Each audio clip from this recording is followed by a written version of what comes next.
Bueno, bastante bien el tema del primer llamado. Le fue a todos bastante bien en el examen. Quedaron solo algunos recuperatorios que van a tomarse el viernes de forma oral en la Facu. Y el resto va a tener clases normalmente por Zoom. O sea que mientras los que tengan que recuperar van a la Facu, el resto seguimos teniendo clases por acá. Bueno, si yo hoy vamos a ver etapa intermedia. Cuando muestre ahora unas filminas que traje para compartir con ustedes, voy a apagar la cámara porque estoy con los datos del celular y tengo miedo que se me corte. Si se me llega a cortar o no me escuchan, me escriben por el chat. En la medida en que pueda lo voy a mantener así. Pero hay gente que estoy tratando de admitir y me dice como que se está uniendo y no sé si es que... Ahí está. Bueno, hago algunas aclaraciones y después arrancamos con la clase de hoy. Les dije que el viernes entonces tienen el recuperatorio y el resto se conecta normalmente. Por otro lado, mañana no van a tener clases con nosotros, sino que les pasé el link de YouTube para que se conecten a la clase de Binder. Es bastante más larga la clase de Binder porque es de 4 a 8, pero bueno, se las recomiendo porque es una clase se da en el marco del posgrado y digamos, porque es digamos, un excelente profesor, es que la hacen abierta a más personas, como para que todos, al ser por Zoom, puedan aprovechar de eso. Se las recomiendo porque les va a servir muchísimo, no solo para etapa intermedia, sino para todo lo que es el proceso penal e incluso para el examen, porque Vivi lo sigue bastante. Así que bueno, esas son las aclaraciones. El link de YouTube ya se los pasé. Si llegan a tener un problema mañana me avisan, porque a los que están cursando la especialización les pasan un link para conectarse a un Zoom, que no lo hacen para el resto de las personas, pero en el caso de que haya algún problema de conexión, como la clase pasada, lo habilitan. Así que cualquier cosa me avisan y les pasamos el otro. Bueno, vamos a arrancar ahora con etapa intermedia. Voy a compartir esto. Ahí estamos. Bien. Estoy acá.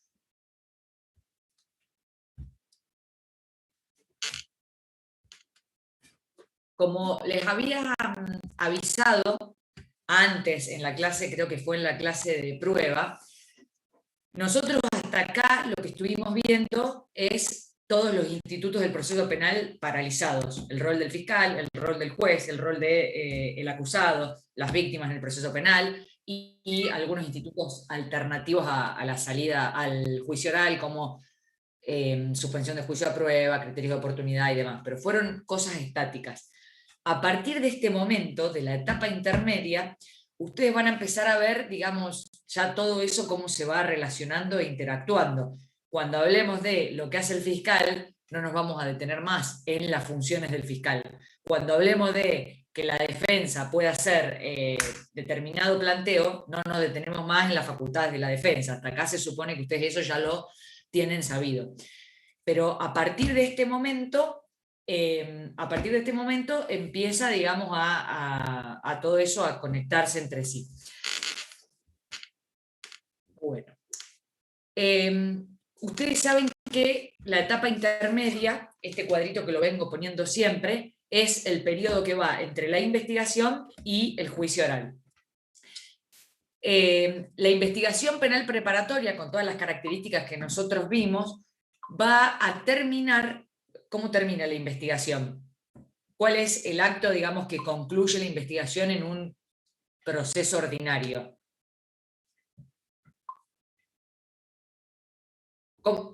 ¿Qué formas de terminar? La acusación. Bien, la acusación. El fiscal puede terminar esto, digamos, un paréntesis, pero el fiscal puede terminar esa investigación por un montón de situaciones, o porque archiva la causa, o porque, ¿qué más puede ser? Aplicó un criterio de oportunidad y por ende el archivo, o porque aplicó, ¿qué otra cosa? Suspensión de juicio a prueba. Sí, puede ser, puede hacerlo hasta más adelante, pero puede ser. Y el procedimiento normal es por lo que me dijeron recién, que es la presentación de la acusación. Entonces, el fiscal, una vez que termina su investigación, puede decidir avanzar y va a presentar una acusación, o puede decidir archivar, con todas las características del archivo y los distintos tipos de archivo, que no sé si los vieron ya, pero digamos, el archivo fiscal o el archivo jurisdiccional. Si el fiscal avanza y presenta la acusación, con ese escrito de presentación de acusación va a empezar la etapa intermedia. La audiencia preliminar, como ustedes la conocen, o como ustedes la han escuchado nombrar, es solamente una de las partes de la etapa intermedia. Pero como el nombre lo indica, la etapa intermedia es el periodo que va entre la investigación y el juicio oral. Es digamos, la fase preparatoria, si se quiere, del juicio. Y esa etapa intermedia va a tener dos partes. Antes de eso, esto ustedes ya lo saben, que es qué se hace en cada etapa, antes de ir un poco ya exclusivamente a lo que se hace en cada una de las etapas. Ustedes ya saben que en la investigación se recolecta la evidencia, y cuando vimos la clase de prueba, vimos que cómo se recolectaba esa evidencia en la IPP. Vimos también que al momento de la etapa intermedia o audiencia preliminar la prueba se ofrecía, y que al momento del juicio la prueba se iba a producir. Estas eran las características, digamos, de la prueba en las distintas etapas procesales. Entonces, volviendo, nosotros tenemos que la etapa intermedia empieza con la presentación de la acusación y va a terminar con una audiencia propiamente dicha. Esto que yo que les voy a estar contando está regulado todo en el código, desde el 294 hasta el 303, no, perdón, hasta el 304. Lo que pasa es que ahora se los voy a explicar más en forma de proceso. Ustedes en los artículos por ahí ustedes en los artículos van a ir, digamos, encontrando que no están Ay, perdón. Está bien.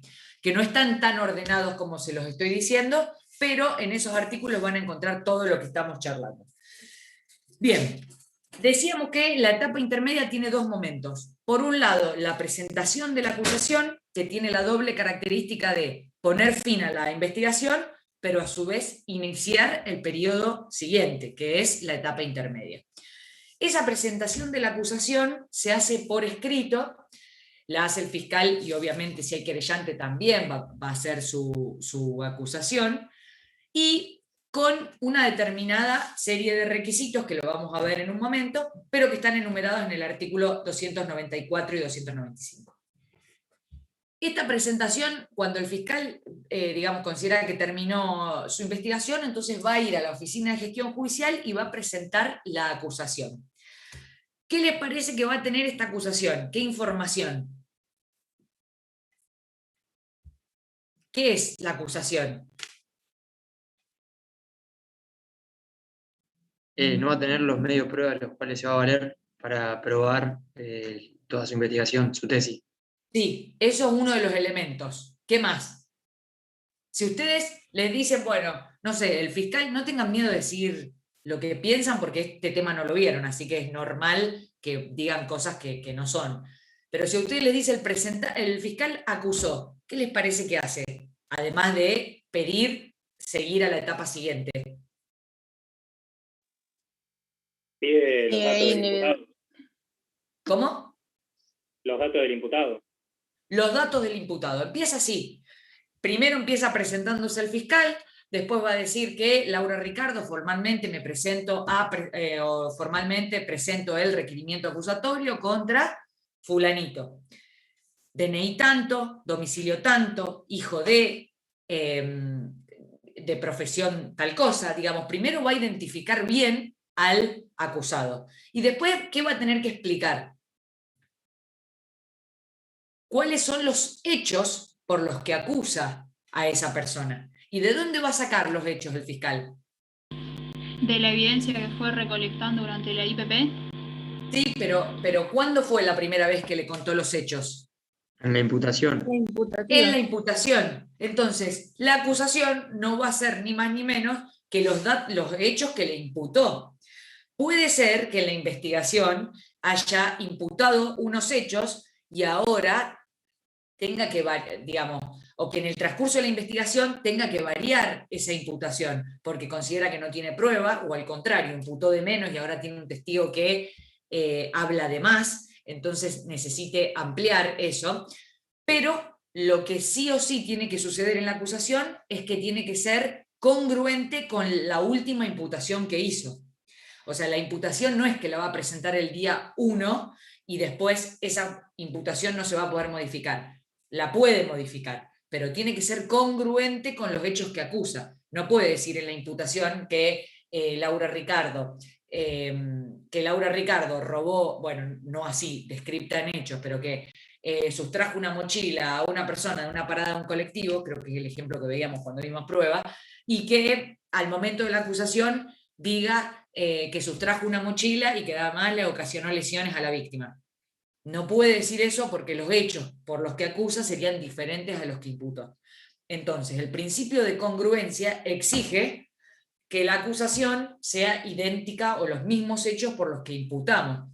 Que imputamos quiere decir, a vos te informamos que te estábamos investigando por tal cosa. Ahora no te puedo acusar por algo distinto.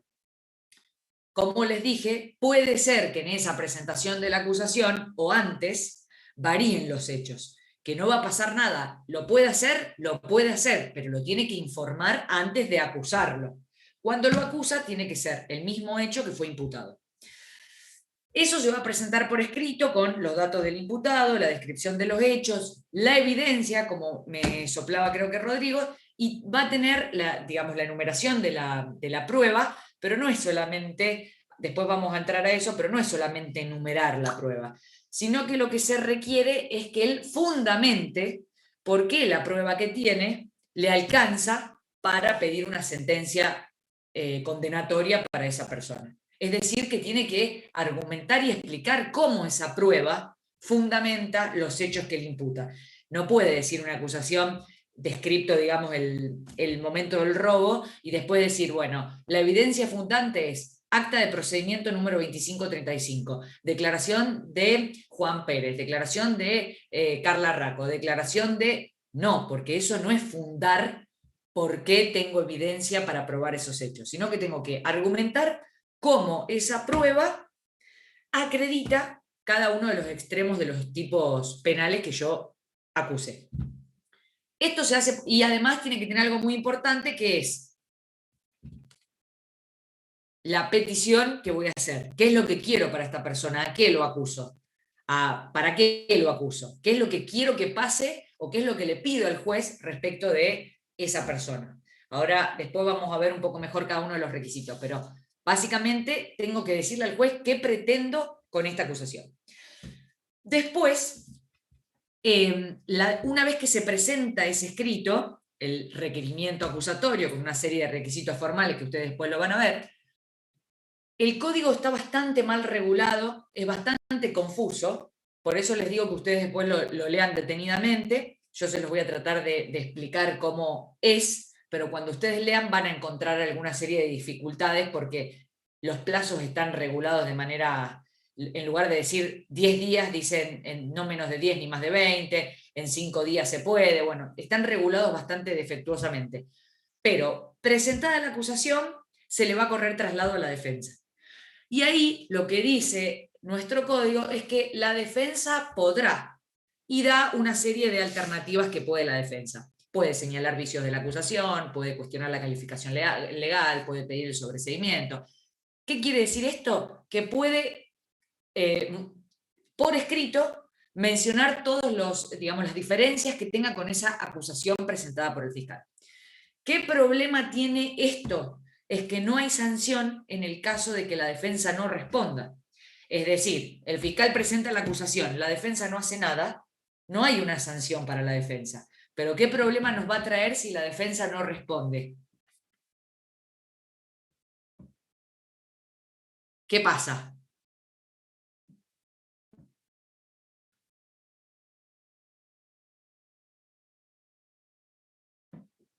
Es lo mismo.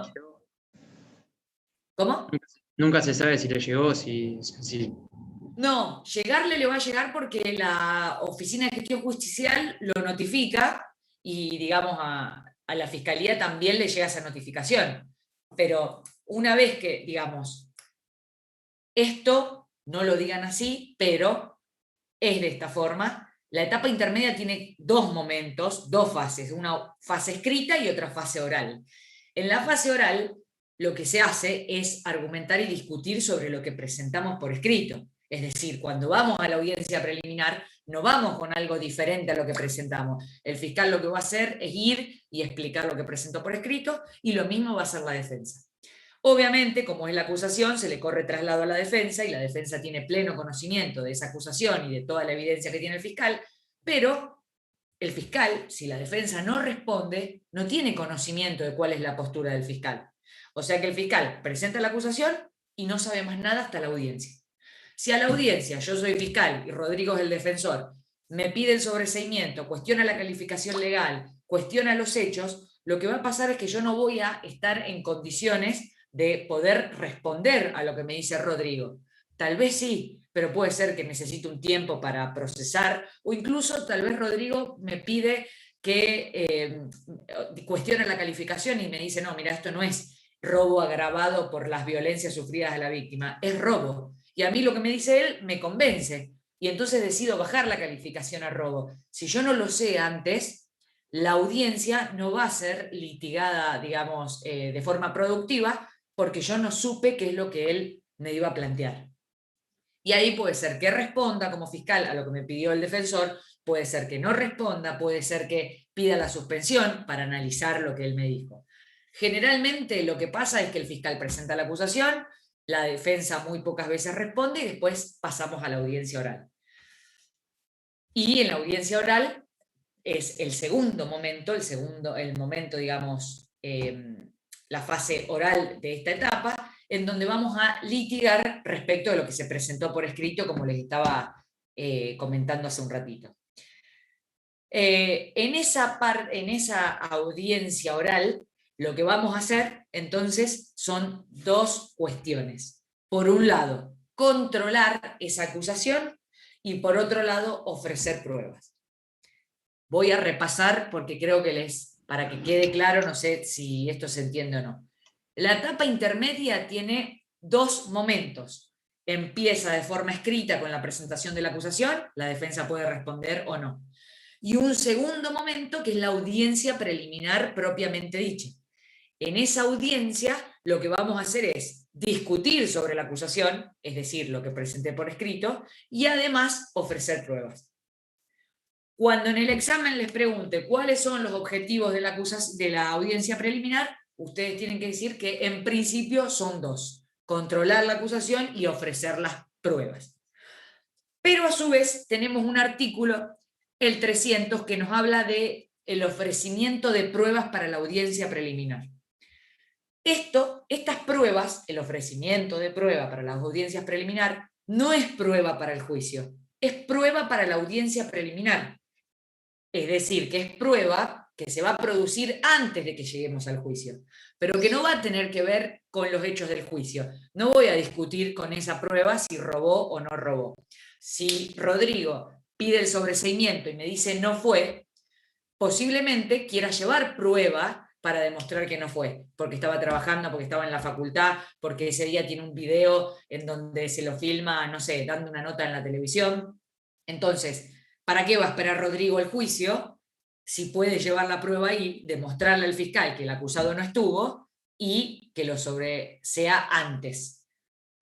Puede ser que en la audiencia preliminar yo pida un criterio de oportunidad, o que diga, no sé, pida, por ejemplo, yo soy el defensor y cuestiono si el acusado comprende o no comprende la criminalidad del acto. Yo digo, sí, señor juez, la verdad que el acusado fue el que cometió el robo, pero no comprendió la criminalidad del acto. Esta persona no puede ser juzgado por un proceso penal, sino que lo tenemos que llevar a la vía civil, porque se lo tienen que declarar insano y ahí seguir el trámite de curatela en el proceso civil. ¿Va a esperar el defensor al juicio para discutir si es imputable o inimputable? No, directamente tiene que llevar la prueba a la audiencia preliminar, es decir, los psiquiatras que lo atendieron al acusado, y demostrarle al juez que esta persona es inimputable. Esto que les digo es como debe ser muchas veces. En la práctica pasa que se discute la inimputabilidad acá y seguimos hasta el juicio discutiendo si comprende o no comprende, pero debería solucionarse acá. Vamos a otro caso. Se pide la prisión domiciliaria y ya hablé con el fiscal de que, o mejor dicho, pido salidas laborales. No siempre procede en este momento, pero un ejemplo. Quiero que salga a trabajar y consigo personas que salgan de garante que digan, sí, lo voy a llevar al trabajo, voy a llevarlo, voy a traerlo. Bueno, ¿espero hasta el momento del juicio? No. Llevo los 2 testigos que se comprometan acá, a esta audiencia. Pero no son cuestiones que tienen que ver con el hecho, son cuestiones propias de la audiencia preliminar.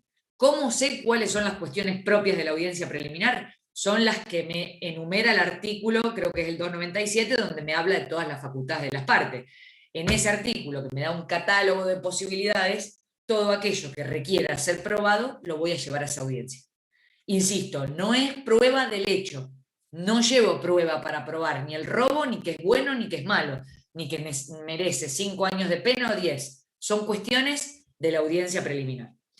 Porque esta audiencia, la función principal que tiene es la de depurar todo aquello que sea ajeno a los hechos controvertidos. Todo lo que no tenga que ver con lo que se va a litigar debería resolverse antes. Les doy otro ejemplo que no pasa en la práctica, pero que debería ser. Si yo soy el defensor, la prueba principal es un teléfono, ustedes ya vieron exclusión probatoria, es un teléfono que se secuestró en un allanamiento y de ahí se sacó toda la evidencia. Si yo considero que el allanamiento es inválido, porque no había orden judicial, porque no había testigos o por lo que sea, yo debo pelear acá como defensor para que ese allanamiento no ingrese. No tengo que ir al juicio a que el juez de juicio se entere del allanamiento, de la prueba, para después pedir la invalidación y la inaprovechabilidad de los efectos de ese allanamiento. Lo tengo que discutir acá. Tengo que impedir que ese allanamiento ingrese. Entonces, esta audiencia lo que hace, como les decía, es despejar todo aquello que no tenga que ver con lo que vamos a discutir en el juicio. Bien, hasta acá estamos.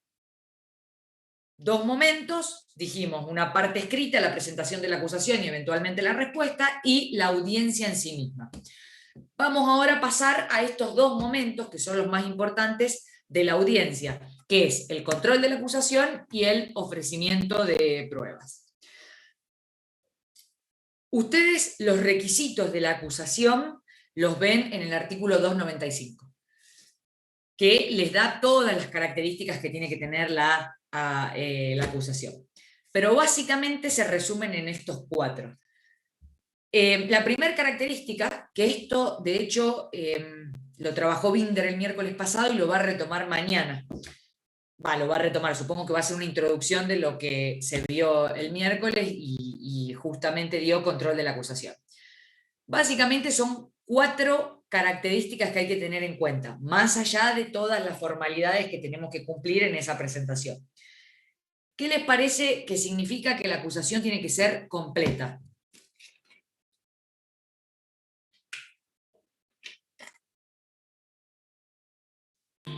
Contener los datos que establece el 295, el del contenido. Sí, eso es muy importante, pero cuando hablamos de acusación completa, si vos... ¿No tiene que ver con la congruencia que hablabas recién? Sí, mejor, con la congruencia. Pero si ustedes son el defensor de la persona acusada, ¿qué les parece que tiene que tener? Lo más importante, lo que tiene que estar más completo posible. Los hechos imputados. El hecho. Los hechos imputados. Una acusación es completa cuando el fiscal explica claramente cuál fue el hecho cometido.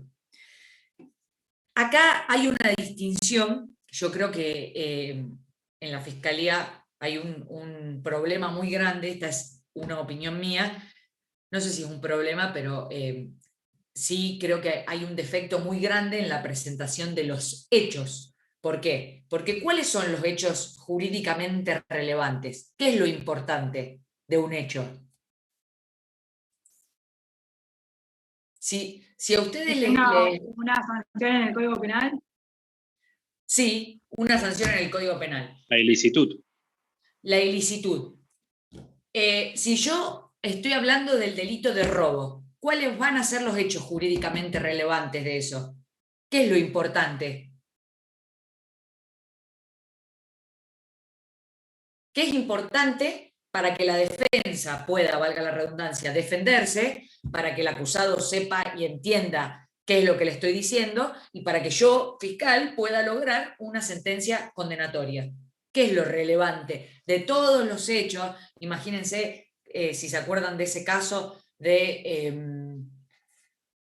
vamos al de Elías Gómez, que es más fácil para ver esto. ¿Se acuerdan de Elías que había matado a su papá de 60 puñaladas? Se habían peleado previamente y él ingresa, agarra un machete de 34 centímetros y le clava todas estas puñaladas al papá. Es un homicidio calificado porque era el padre.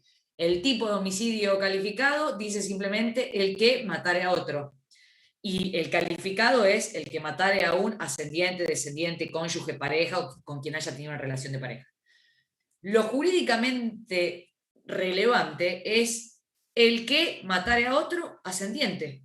Eso es lo que tengo que acreditar para demostrar que es un homicidio calificado por el vínculo. Entonces, ¿qué es lo jurídicamente importante? Son los elementos del tipo penal.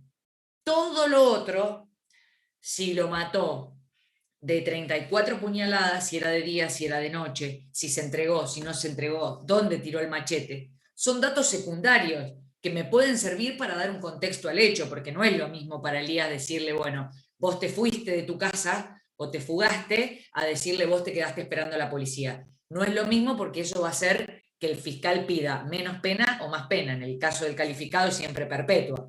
Pero no es lo mismo en el caso de un robo. ¿Cuáles serían los elementos del tipo penal? Que haya violencia y que sea una cosa ajena. Antes hay otra cosa para describir un hecho. Esas son las características importantes. Violencia Apropiarse, Marisa. también, pero antes, si estamos describiendo el hecho, yo voy a decir directamente, se desapoderó la bicicleta y cortó el candado. ¿Así voy a explicar el hecho? ¿No serían todas las circunstancias de modo, tiempo y lugar? Modo, tiempo y lugar, pero no explicando demasiado. Lo importante, el artículo dice, ¿el qué? ¿Quién es él? Laura Ricardo. Desapoderare. Laura Ricardo se acercó, le tiró la mochila con un cuchillo, cortó la linga y se fue en la bicicleta. Que la bicicleta era de propiedad de Victoria. Son los elementos del tipo penal y no explicados de forma compleja o decir el encartado hizo caso omiso. No, Laura Ricardo se fugó. Esos son los hechos del caso. Mientras más simple y más claro los presente, más claridad para el acusado, en mejor posición va a estar la defensa para poder defenderse de lo que le están achacando, y más clara también voy a ver la prueba, porque si yo estoy diciendo que necesito una persona, el acusado, que se haya desapoderado, que haya desapoderado a otro, con violencia en las personas o fuerza en las cosas, y que la cosa sea parcial o totalmente ajena, yo necesito por lo menos esos 5 elementos de prueba. No quiere decir que voy a necesitar 5 cosas distintas. Puede ser que un elemento de prueba, la víctima, hable de quién es el acusado, del desapoderamiento ilegítimo, de la fuerza en las cosas o la violencia en las personas y de que la cosa era de la víctima. O sea, puede ser que un testigo me acredite varias cosas. Pero lo importante que tenemos que saber en el hecho es que tiene que ser completo. ¿Cuándo es completo? Cuando habla de esos hechos relevantes para pedir una condena en el caso del fiscal. La calificación legal va a ser en qué hechos, o mejor dicho, en qué tipo penal encuadra estos hechos que yo estoy describiendo. Le tengo que decir, porque un mismo hecho puede caer, como ustedes saben, en varias figuras. Entonces le voy a tener que decir si ese hecho es robo, si es hurto en concurso ideal con amenazas y daño, o si es robo calificado. ¿Por qué? Porque la defensa necesita saber de qué se tiene que defender. Y después sí voy a mencionar la evidencia. Como les dije, el código no dice enumere la evidencia que usted tiene. Lo que dice es el fundamento de la acusación. O sea, ¿por qué para mí, Laura Ricardo, con los elementos, o sea, por qué en función a los elementos de prueba que yo tengo, digo que Laura Ricardo cometió un robo? Esos elementos de prueba lo que tienen que hacer es dar cuenta de por qué estoy acusando por ese delito. Y finalmente, una petición. ¿Que esto es qué voy a pedir para Laura? Quiero una pena de prisión efectiva, quiero condicional, quiero 4 años, quiero 5. Voy a pedir,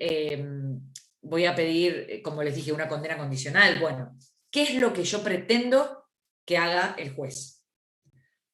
La defensa, por su parte, además de todas las facultades que tiene, que ya las vimos antes, de esto de las partes podrán, lo que dice el artículo como las partes podrán, tal cosa y tal cosa, la defensa, cuando hablamos de que va a controlar la acusación, puede atacar todos estos puntos. Puede atacar la calificación legal porque entiende que tiene que ir una más benévola o que no es concurso real y que es concurso ideal. Puede atacar la prueba, que eso lo vamos a ver en un segundo momento de la audiencia preliminar, o puede atacar la pena, entendiendo que es desproporcionada o que por el monto de la pena correspondería una condena condicional y una condena de prisión efectiva. Bueno, puede controlar todo esto. Una vez que el código no desarrolla en ningún momento, o mejor dicho, no establece en ningún momento cómo se tiene que desarrollar la audiencia. Hasta ahora nosotros vimos, presentamos la acusación, respondo no, vamos a la audiencia. Al momento de la audiencia no dice qué es lo que van a hacer las partes. En Rosario hay un acuerdo entre la Fiscalía y la Defensa donde establecen cuál va a ser el orden de presentación de las cosas. Y el orden que se establece en la audiencia es el siguiente: va el fiscal, presenta oralmente la acusación, la defensa cuestiona todos los puntos que considere, si hay alguna prueba para producir de la audiencia preliminar en sí mismo se produce, y después el juez debería resolver.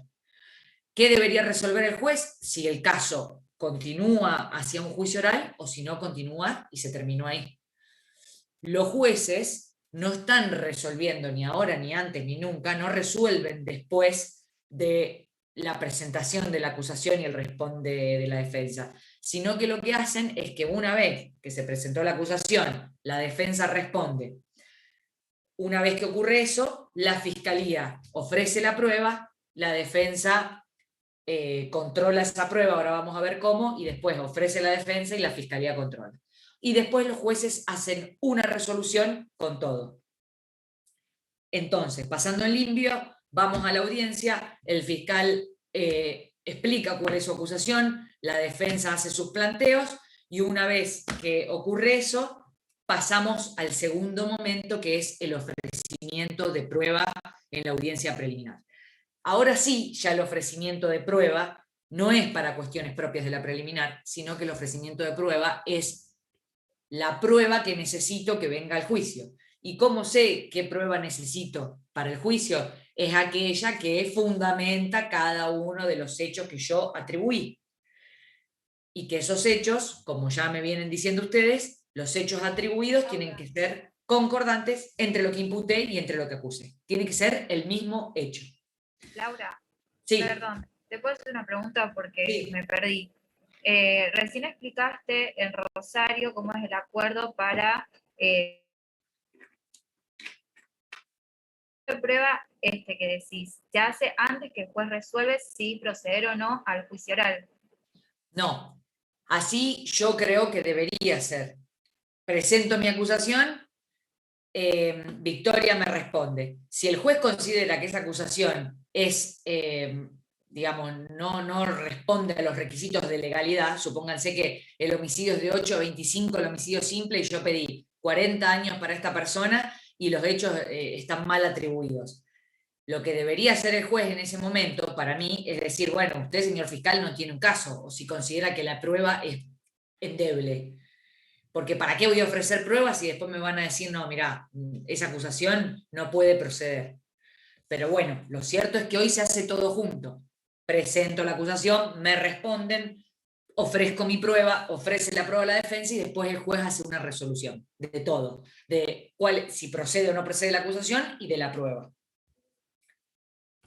Eso, como te decía, es lo que no dice el código, cuáles son los pasos a seguir en la audiencia, pero es lo que se dice en este acuerdo, que es, si mal no recuerdo, el 34/16. Está firmado por la Fiscalía y la Defensa Pública. Más allá de eso, los defensores privados proceden de la misma manera. Es como veíamos en la audiencia imputativa, el fiscal atribuye, la defensa responde, el fiscal pide la prisión preventiva, la defensa responde. Es la misma lógica en todas las audiencias. Bien, ¿cuáles son los medios de prueba que voy a ofrecer? Pueden ser, el medio de prueba por excelencia es uno, que es el testigo. La prueba, el centro del caso y el corazón del sistema acusatorio es la prueba testimonial. ¿Qué quiere decir esto? Que todo lo que ingresa a juicio va a entrar a través de los dichos de un testigo. Hasta acá, hasta la audiencia preliminar, al que escucha al juez es al fiscal, diciéndole, mirá, esta persona robó, y al defensor, diciéndole, no robó. Son las partes las que argumentan sobre los hechos, sobre las pruebas, sobre la calificación, sobre la petición. Pero al momento del juicio ya no van a ser las partes las que le cuenten al juez lo que pasó, sino que van a ser los testigos, los que van a venir y van a contar lo que saben del hecho. Entonces, al momento del juicio, todo va a ingresar a través de los dichos de un testigo. El testigo va a contar la información que tiene. ¿Qué información tiene? La que yo evalué para acusar. ¿Qué es lo que va a acreditar ese testigo? Y va a acreditar el momento de la violencia. Si yo tengo para ofrecer en el caso del robo, punto número 3 que puse acá, prueba material, la linga de la bicicleta cortada, eso es una prueba material. ¿Por qué? Porque es un objeto.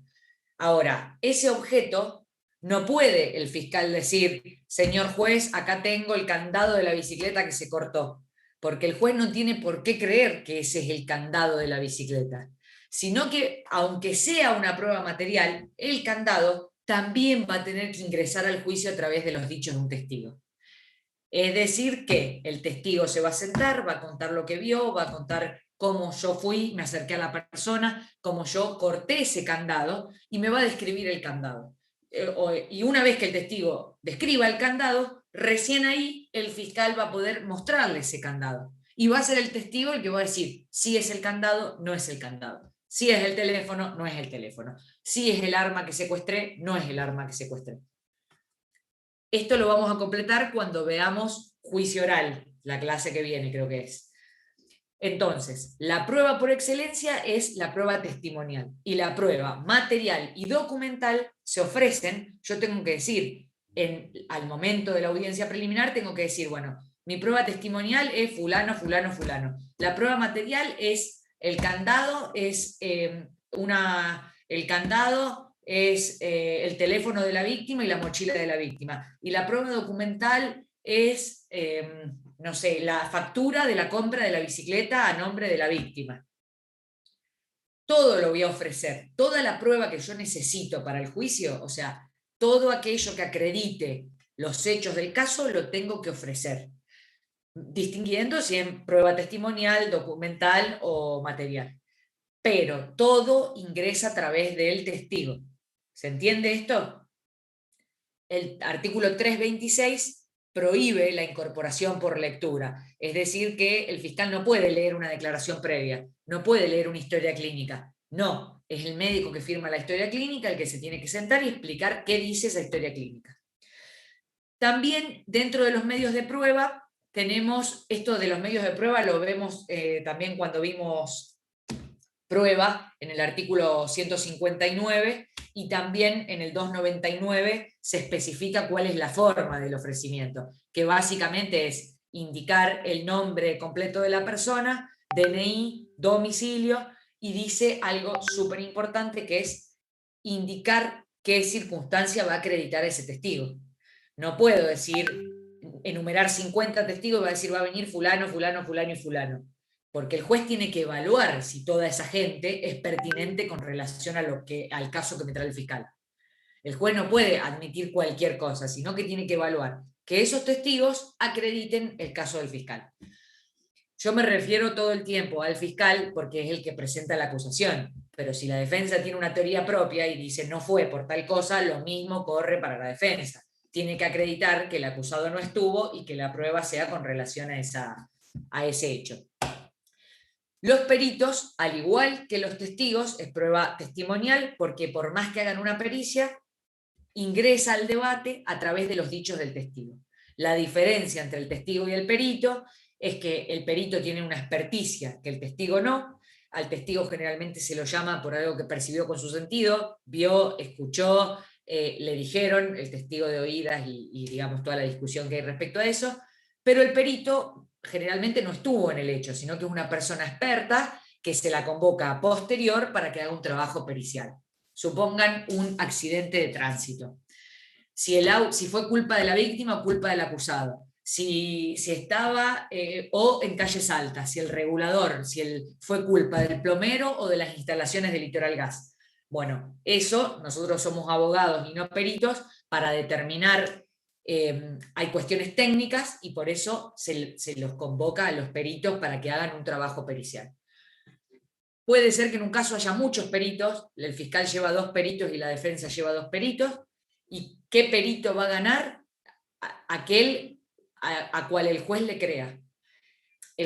Todo el juicio es un juego de credibilidad. Juego, no en el sentido de la palabra de que vamos a paviar, sino de que son las reglas de cómo vamos a trabajar. O sea, a quien el juez le crea es la teoría que va a tomar. O puede ser también que si el juez le cree a los 2, pero considera que la prueba es insuficiente, por el beneficio de la duda, igual absuelve. Un punto y aparte que no está regulado en el código son los testigos de identidad reservada, que esos son testigos que por las características del relato que tienen, supónganse que es un testigo que vio el momento del homicidio y declara un montón de características y actitudes del acusado, pero el testigo tiene mucho miedo porque lo amenazaron, porque le dijeron que iban a prender fuego a la casa. Entonces puede ser que para resguardar su integridad, el fiscal no quiera que se revele la identidad de ese testigo. ¿Cómo es esto? Va a la audiencia y dice, bueno, y el testigo inventa un número, como lo inventan en la fiscalía, el testigo 505, o sea, le pongo el nombre de 505, o digo el testigo número 1, o si tengo uno solo, digo, y un testigo de identidad reservada.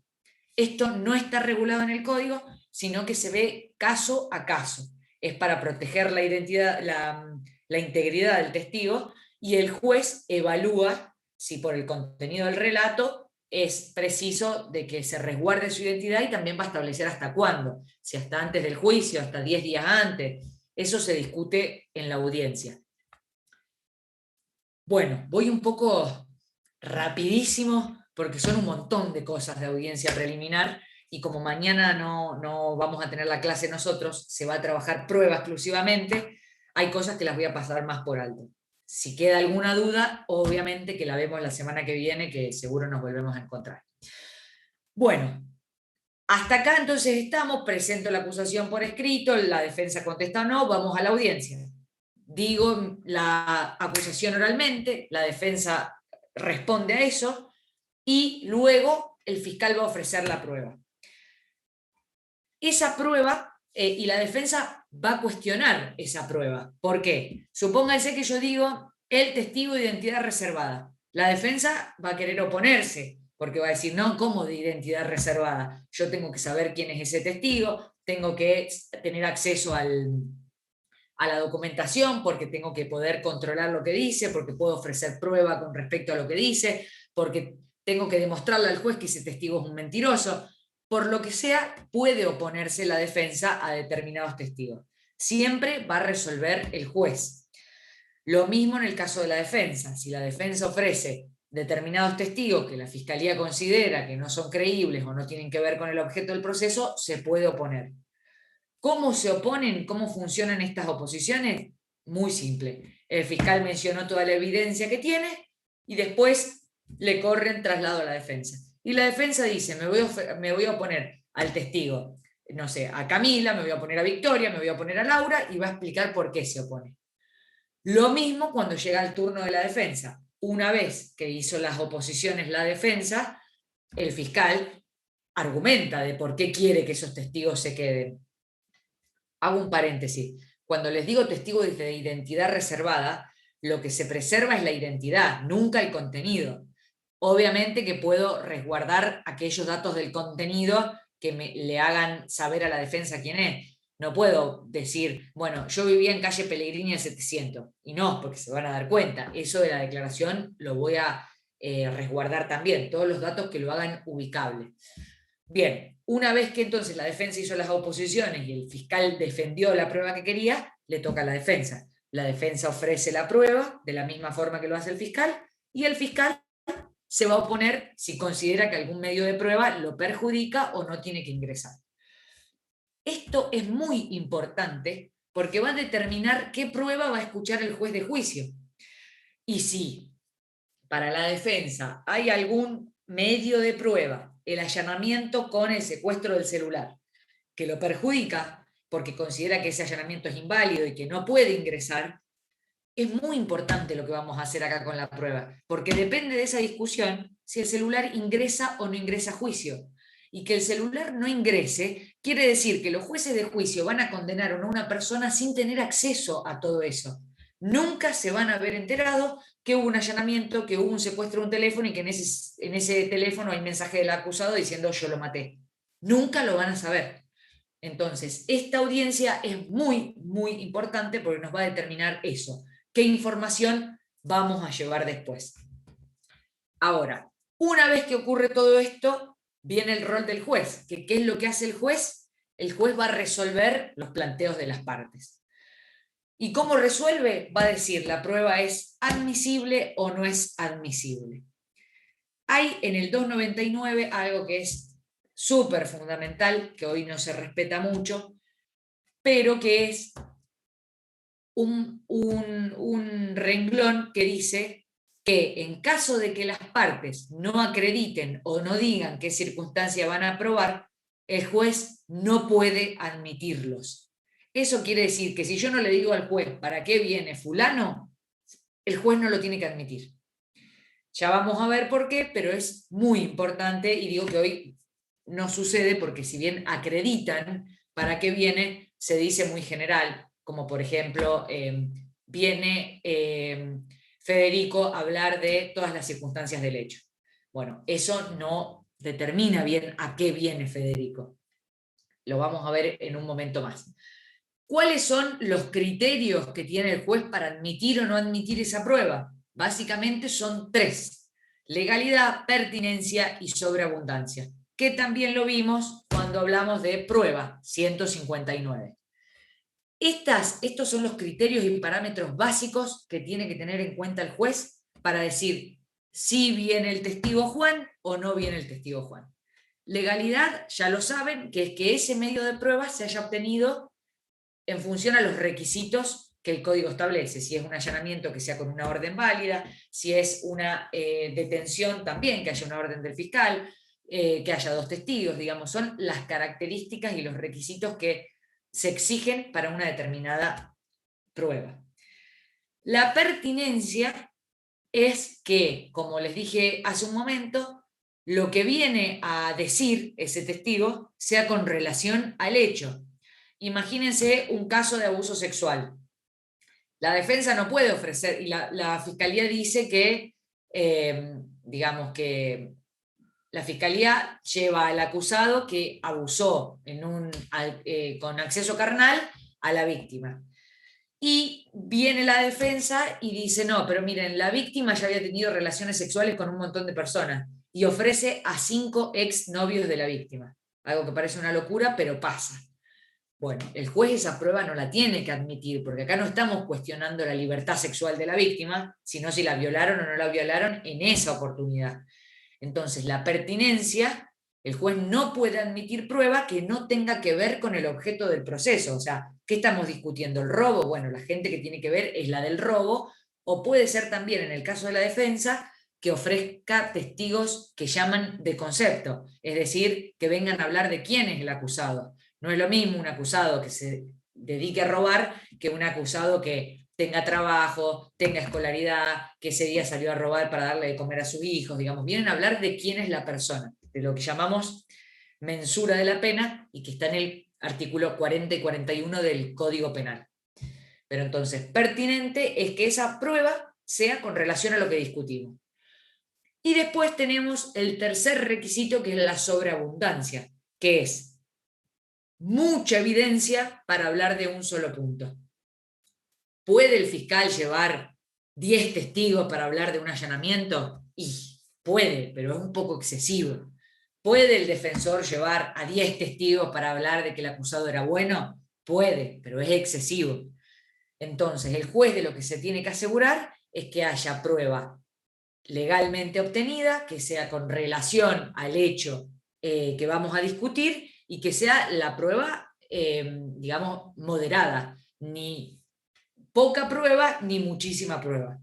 Esto tiene, además de los fines del proceso, tiene que ver con una cuestión también de economía procesal. Si yo ofrezco en un juicio 75 testigos y ese juicio me va a llevar a mí por lo menos 10 días, y como estuve 10 días con juicio, tengo a 3 jueces ocupados 10 días, una sala de audiencia 10 días ocupada, mientras que si solamente nos limitábamos al objeto del proceso y discutíamos solo si robó o no robó, me ofrecían 20 testigos y ese juicio se resolvía en 3. Y al día número 5 el juez está libre y puedo hacer otro juicio, digamos, y voy optimizando los recursos. Pero lo fundamental es que la prueba tenga que ver con el objeto del proceso y que sea la suficiente para acreditar esos hechos.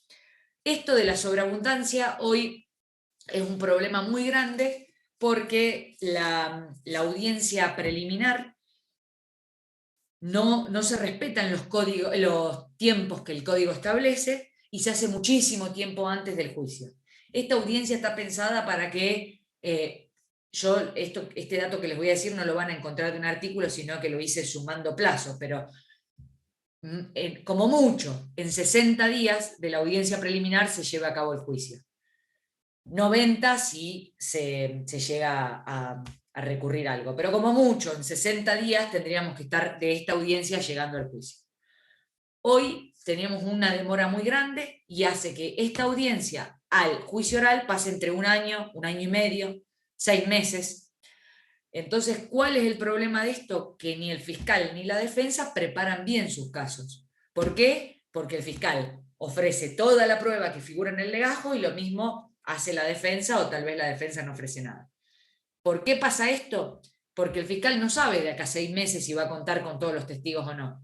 Tiene un caso de deportación y el procedimiento intervino Gendarmería Nacional. Tengo un gendarme, ahora están todos los gendarmes en Rosario, pero no sé si en 6 meses uno va a estar en Chaco, el otro en Tierra del Fuego y el otro en Corrientes, como pasa siempre con los gendarmes. Entonces no me puedo arriesgar a ofrecer solo uno porque no sé si ese va a ser el que va a estar en Misiones.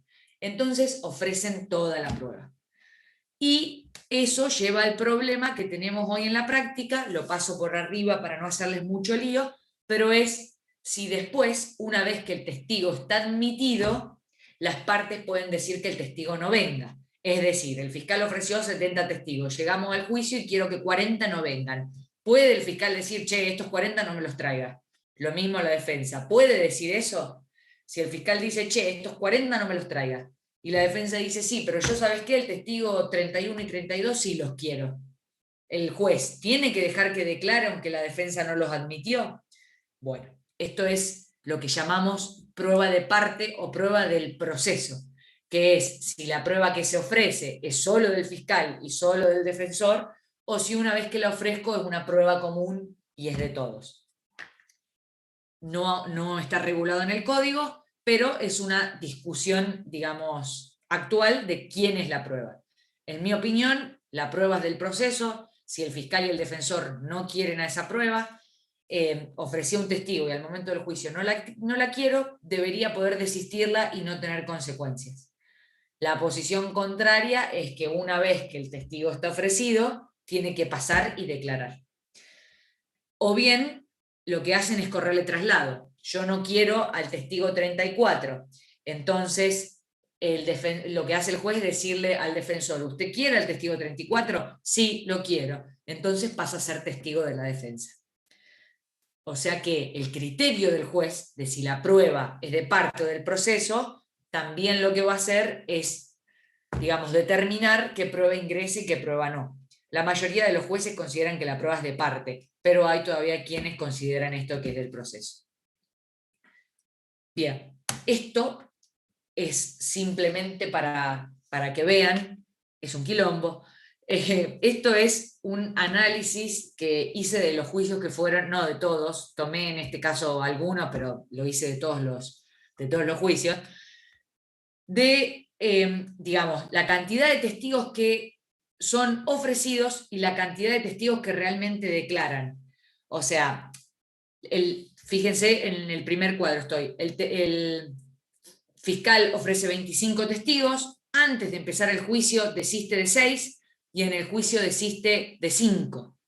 Es decir que ya tenemos 11 testigos menos. La defensa lleva 4, no desiste de nadie. En total se ofrecieron 29 testigos. De los 29 declaran 18.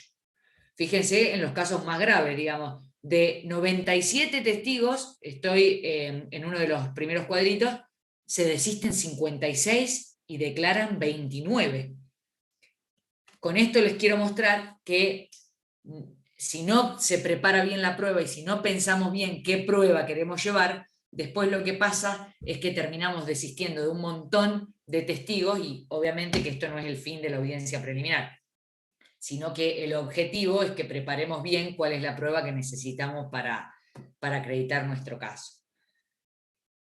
Bien, hasta acá hablamos la mayoría de...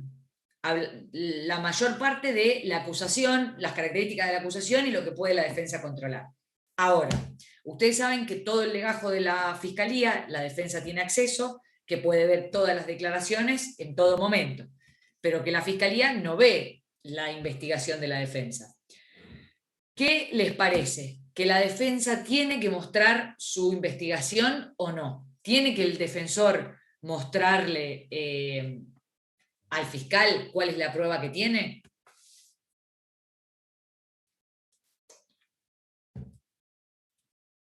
¿Qué creen de eso?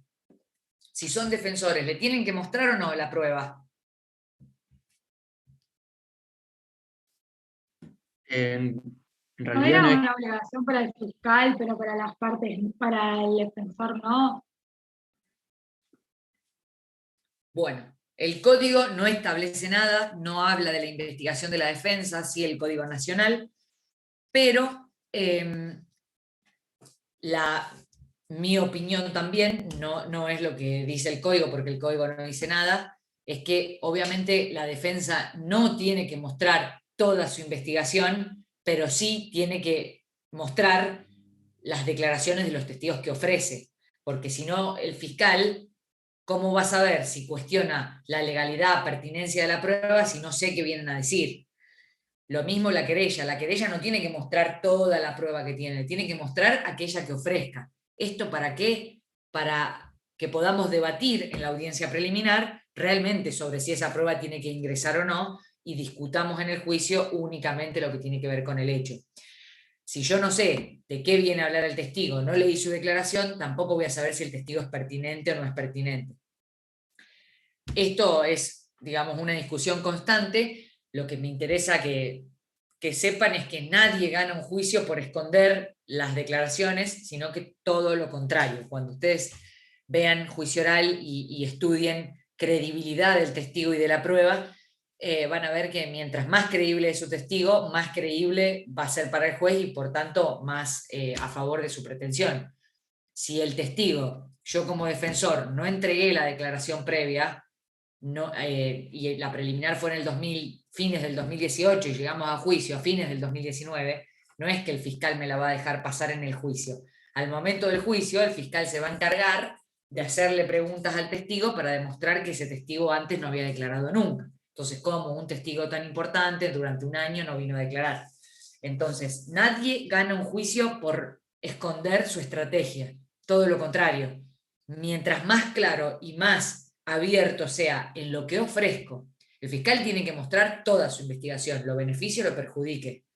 El defensor solo debe mostrar aquello que ofrece para el juicio. Si el defensor obtuvo una prueba incriminante, desde ya que no está obligado a mostrárselo al fiscal, porque no tiene el principio de objetividad.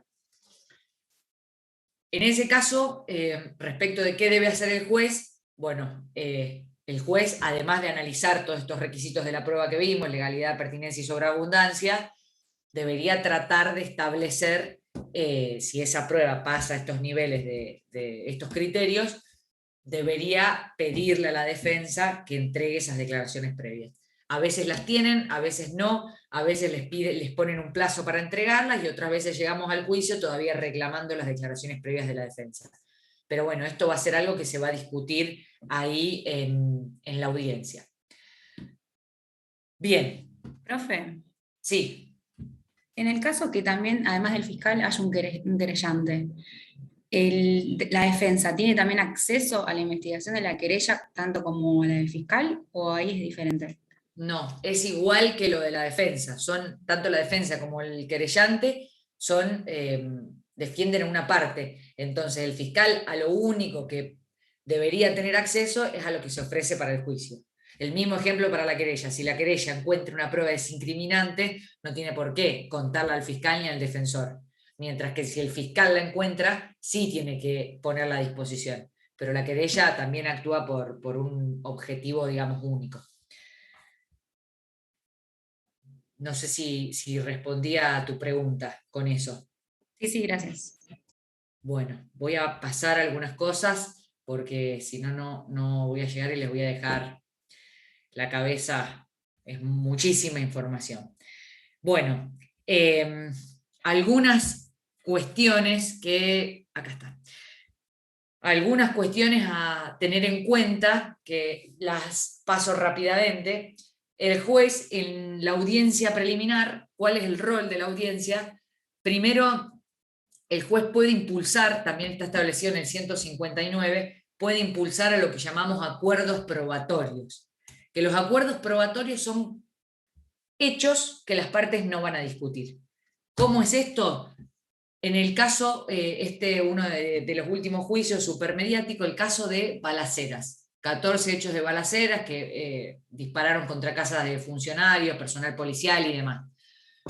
Las defensas no discutían los hechos de balaceras, lo que discutían era si los que la fiscalía decían que eran los acusados habían sido o no.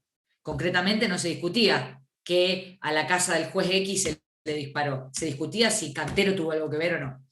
Teníamos cerca de 200 testigos ofrecidos, no pudimos llegar a acuerdos probatorios, pero el juez en la audiencia preliminar puede decirle a las partes, señor fiscal y señor defensor, ¿usted va a discutir que en esos 14 domicilios dispararon? No, no voy a discutir. Bueno, entonces hagan un acuerdo de esto y eso se da por probado.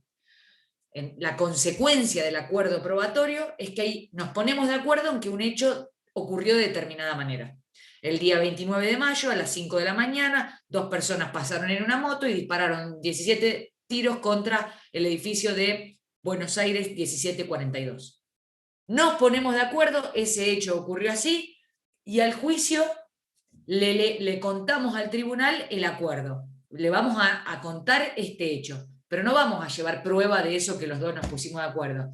Porque si yo digo que es de una forma y Fernanda dice que es de la misma forma, ¿para qué vamos a ir a discutir? Entonces el hecho se da por acreditado. Y la consecuencia es esa, que no voy a producir prueba en el juicio sobre eso. Bueno, ¿qué es lo que va a hacer el juez ante todo esto? Ofrecimiento de prueba, o mejor dicho, control de la acusación, ofrecimiento de prueba. Bueno, lo que va a hacer el juez es, primero, algunas cuestiones de orden. Esto de que no es parte del tribunal de juicio, desde ya que el juez de la etapa intermedia puede ser el mismo que el juez de garantía, o va a ser otro juez, puede ser el mismo o no, pero no va a ser el juez que va a intervenir en el juicio. Y el juez de la etapa intermedia, algunos dicen que debería ser uno que no haya intervenido antes, y otros dicen que es mejor que haya intervenido en las audiencias previas, porque como hablamos de admisibilidad de la prueba y discusión de la prueba, mientras más conocimiento del hecho tenga, mejor va a resolver. Esto es indistinto, pero lo importante es que el juez no esté en las audiencias del juicio. Y lo más importante que va a hacer el juez es admitir o no admitir la prueba. ¿Qué quiere decir esto? Que se los paso medio por alto porque es bastante información y no quiero hacerlo de tanto lío. Por eso es que lo pasé medio rápido eso. ¿Qué es lo que va a hacer el juez? Lo que va a hacer el juez es, primero, resolver las cuestiones de la primera parte de la audiencia preliminar, que era el control de la acusación. El juez tiene que expedirse en esa resolución del artículo 303, tiene que decir si el fiscal tiene un caso, si no tiene un caso, si acoge la calificación legal o no, si considera que es pertinente la calificación legal que dice la defensa. Tiene que expedirse sobre si avanzamos o no avanzamos con el caso. Y si avanzamos, también tiene que explicar todo lo que pasó en la audiencia. ¿Qué testigos ofreció el fiscal? ¿A qué testigos se opuso la defensa? ¿Qué testigos ofreció la defensa? ¿Y a qué testigos se opuso el fiscal? Es decir, que el juez en esa resolución va a resolver todo lo que se haya planteado en la audiencia preliminar. Si no se planteó nada, simplemente va a evaluar si la prueba es legal, sobreabundante, pertinente, si la acusación hay, como dijo Viviana en el examen, de otras dos personas cuando fuimos a tomar el examen de otras compañeras, le preguntó esto, le preguntó qué es lo que hacía el juez en esta audiencia, y más allá del criterio del fiscal y demás, el juez siempre puede evaluar la legalidad de lo que el fiscal está presentando. No es que si el fiscal presenta una acusación y la defensa no la cuestiona, el juez la tiene que tomar por válida. Siempre el juez va a tener esos dos criterios de legalidad y razonabilidad. Esa resolución, que se llama resolución de la audiencia preliminar, regulada en el 303, puede hacerla escrito o puede hacerla en audiencia. Generalmente la hacen por escrito. Y esta audiencia, todo lo que decida el juez de la etapa intermedia, todo lo que decida, se va a poder apelar. El fiscal ofreció el testigo 34 y 35, la defensa se opuso y el juez no admitió al testigo 34. Les digo con número para hacerlo más fácil. No admitió al testigo 34. Entonces el fiscal se va a quejar y va a ir a la Cámara a decir que necesita al testigo 34. Lo mismo al revés. El defensor pidió la exclusión de una prueba y en la preliminar le dijeron que tenía razón. El fiscal va a ir a la Cámara a pedir que esa prueba ingrese. O lo mismo si el defensor si el fiscal se opone a lo que ofreció el defensor. Todo lo que diga esa resolución se va a poder apelar. Una vez que esa resolución queda firme, o porque la Cámara hizo otra resolución con aquellas cuestiones que se apelaron, o porque nadie apeló la preliminar, el juez va a dictar una segunda resolución que se llama auto de apertura, que está regulado en el 304. Es decir, que el juez de la preliminar hace dos resoluciones diferentes. La resolución de la audiencia preliminar explicando todo lo que pasó y qué es lo que considera, y el auto de apertura. Ese auto de apertura, siempre que estoy en la mesa y toca este examen, lo pregunto. El auto de apertura es una resolución diferente, que es el único documento que va a llevar el juez de juicio. ¿Cuál es el contenido de ese auto de apertura? Simplemente mencionar no la imputación, la carátula del delito, digamos el quid, el imputado, los datos del imputado, ya es acusado, y la prueba que se va a convocar al juicio. Va a decir, por la fiscalía, este testigo, este testigo, este testigo, por la defensa, este testigo, este testigo, este testigo. Resuelvo admitir la prueba mencionada y ordenar la apertura del juicio. Eso es lo que dice el auto de apertura. Ahora, ¿por qué les parece que el juez lo hace en dos resoluciones diferentes? ¿Por qué hace eso y no hace una única resolución? Una cuestión más. Resolución de la preliminar es apelable, auto de apertura no es apelable. El artículo les dice que es irrecurrible. ¿Por qué hace dos diferentes? Para dar lugar a la apelación. Pero ¿por qué no hace una sola con todo? Porque puede resolver no ir a juicio. No.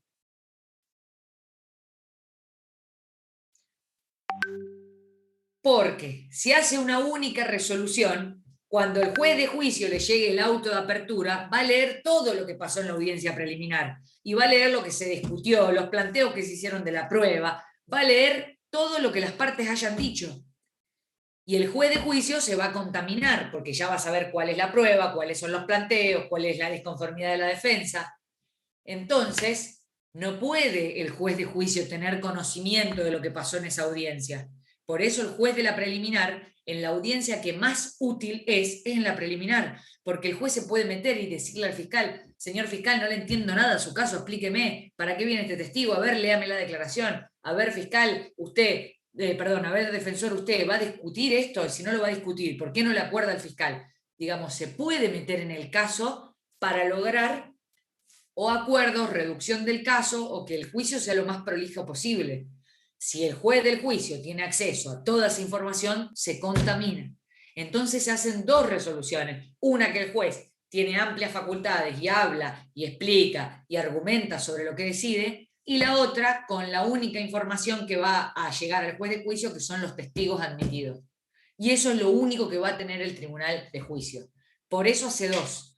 Y por eso el auto de apertura se hace posterior a la resolución de la preliminar. Porque, como les dije, la preliminar se puede apelar. Y el auto de apertura no. Una vez que tenemos el auto de apertura, ya el caso, la IPP está clausurada y lo único que nos queda es el juicio.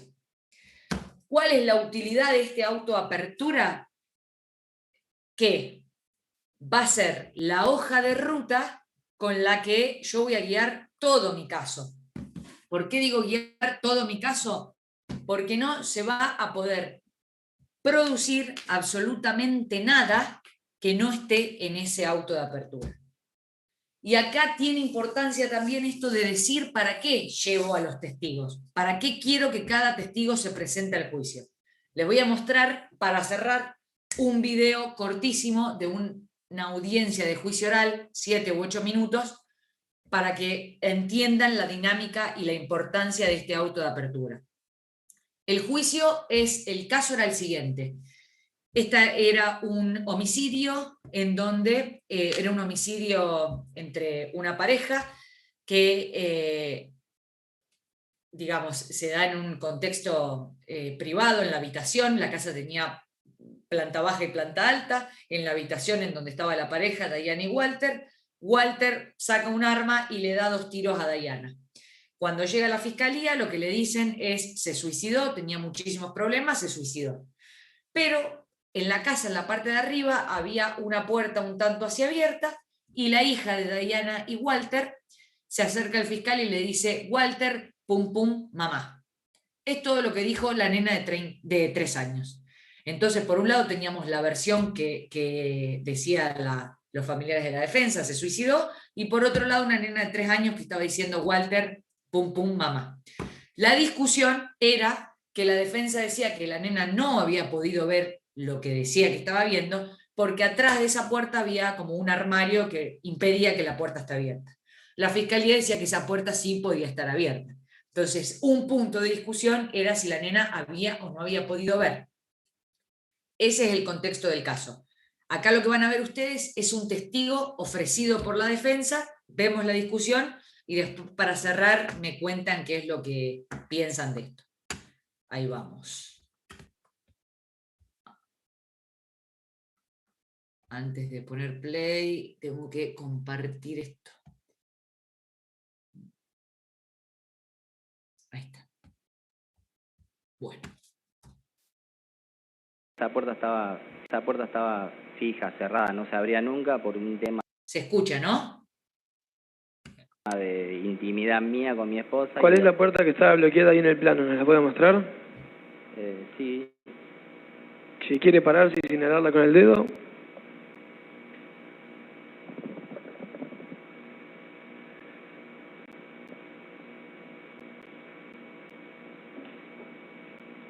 La puerta. indicarla, cuál es la puerta que comunica las habitaciones que te dice que estaban cerradas. Hay una puerta que comunica con una habitación con la otra. Hay una que estaba cerrada siempre. Si vas a seguir preguntando sobre la puerta, es un elemento que el testigo fue admitido para declarar sobre la relación entre Gómez y Armanino. Yo creo que si el auto de apertura tiene algún sentido, digo porque en el testigo muy anterior ya escuchamos dos testigos que declaran cosas que no dijeron antes y para lo que no fueron admitidos. Si ahora vamos a volver a todo sobre una declaración testimonial para lo que no fue admitida, estamos desautorizando el auto de apertura. El testigo es un testigo textual, punto 10, punto 9, Alejandro Alberto González, tío de Walter Gómez con domicilio, relación entre Gómez y Armanino. ¿Qué tiene que ver la casa y las particularidades de la casa? No sé. ¿Eso señoría me da la palabra? Sí. Vamos a incurrir en formalidades sobre qué va a declarar un testigo de la defensa o sobre qué no va a declarar un testigo de la defensa. Podríamos decir que la casa es parte de la relación entre Walter y Diana porque es donde ellos vivían. Pero me parece que es una formalidad, casi por la formalidad misma, afectar el derecho de defensa en juicio, de producción de prueba de la defensa por una formalidad de cómo fue ofrecido el testigo. El testigo está admitido para declarar en juicio y es lo que está haciendo. Lo que pasa, doctor, que hay cuestiones que pueden ser exclusiones temáticas, o para qué se ofrece el testigo, y lo que tenemos acá es que fue ofrecido como testigo de concepto. O sea, yo me ciño nada más que al auto de apertura que tiene que ver con la admisibilidad de la prueba. Y debo dar la razón, digamos, al tema de la Fiscalía, salvo que, bueno, haya algún tipo de cuestión, doctor, que usted lo admita, no sé. Se introdujo un montón de información que no fue discutida previamente, entonces no sé qué va a decir el testigo. Bien. La verdad que no fue admitido voy para a hacer eso. lugar a la objeción. Bien, con todo respeto voy a interponer recurso de revocatoria ante el Pleno, primero por una cuestión formal de que para después alegar en el caso de una eventual improbable sentencia condenatoria, para alegar un defecto de procedimiento es necesario protestar en el momento, hacer la protesta en el momento, lo cual implica el recurso de revocatoria que estoy interponiendo ahora. Espero no sea tomado mal, es parte del derecho de defensa en juicio. Creo que de esta forma se afecta, de vuelta reitero, el derecho de defensa en juicio por una formalidad, lo cual es cómo fue ofrecido el testigo en su momento por un abogado que ni siquiera era yo. Y en todo caso, creo que se debe evaluar ese ofrecimiento en forma amplia, y si el testigo, aún si queremos incurrir en esta formalidad, si fue ofrecido para ver la relación entre Walter y Diana, parte de esa relación era dónde vivían, porque la relación se desarrollaba en ese lugar, un lugar que el testigo conoce. Pero entiendo que esto es un argumento secundario, porque lo importante aquí es que no podemos incurrir en formalidades. A todo evento y para ser coherente con la protesta, introduzco la cuestión constitucional y federal porque se está violando el derecho de defensa en juicio por una mera formalidad. Nada más, gracias. Debe rechazarse el planteo de la defensa, no viene a inocentemente hablar de la casa. Es más, la casa ya habló de la casa, cómo estaban compuestas, cuáles eran los lugares en donde vivían, él ya contó que vivía allí, y yo no intervine aún cuando era absolutamente fuera de la admisibilidad. No viene a hablar de eso, viene a hablar de otras cuestiones que tienen que ver con la actividad del caso de la defensa para lo que no fue admitido al juicio. Y no es una mera formalidad. Si el doctor, como lo advierto, es una persona experta en litigación, sabrá que las admisiones de probatorias en la etapa preliminar delimitan el ámbito de pertinencia de la declaración en juicio, puesto que la declaración es relevante en la medida que sea consecuente con la teoría del caso de la parte que la presenta, y la parte que la presenta para ese efecto, quiere decir que todo lo otro no es relevante y así es resuelto en el auto de apertura del juicio. Yo no lo quiero cortar la libertad del testigo que declare lo que tenga para declarar, pero sí que respetemos para qué tenemos adelante de nuestro un testigo y para qué fue admitido. Nada más. Bien.